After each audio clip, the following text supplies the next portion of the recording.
നമസ്കാരം. ശാസ്താംകോട്ടയിൽ എക്സൈസിന്റെ ലഹരിവേട്ട.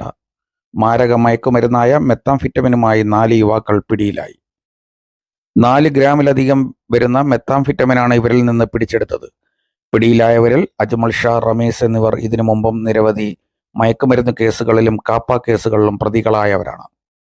ഇവർക്കൊപ്പം സഹായികളായ ബിലാൽ, അനന്തു എന്നിവരെയും എക്സൈസ് സംഘം കസ്റ്റഡിയിലെടുത്തു. ലഹരി കടത്തിനായി സംഘം ഉപയോഗിച്ച 2 ബൈക്കുകളും ഉദ്യോഗസ്ഥർ പിടിച്ചെടുത്തിട്ടുണ്ട്.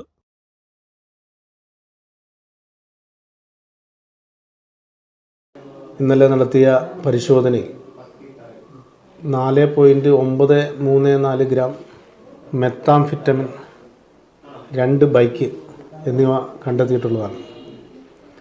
മുൻ NDPS കേസിലെ പ്രതിയായ അജ്മൽ ഷായെയാണ് ആദ്യമേ കസ്റ്റഡിയിലെടുത്തത്.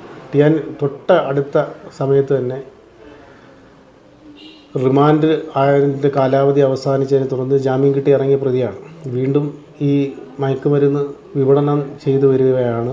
ടിയാനെ നമ്മൾ അറസ്റ്റ് ചെയ്യുകയും ടിയാനിൽ നിന്ന് കിട്ടിയ വിവരത്തിൻ്റെ അടിസ്ഥാനത്തിൽ നടത്തിയ പരിശോധനയിൽ മുൻ അബ്കാരി കേസ് പ്രതിയും മുൻ NDPS കേസ് പ്രതിയും കാപ്പ കേസിലേക്ക് പ്രതിയുമായ കുപ്രസിദ്ധ ഗുണ്ടയും ഒക്കെയായ റമീസ്, കൊത്തിപ്പൊടി റമീസ് എന്നാണ് വിളിപ്പേര്. കൊത്തിപ്പൊടി റമീസ് എന്ന് പറയുന്നതിനെ നമ്മൾ അറസ്റ്റ് ചെയ്തിട്ടുള്ളതാണ്.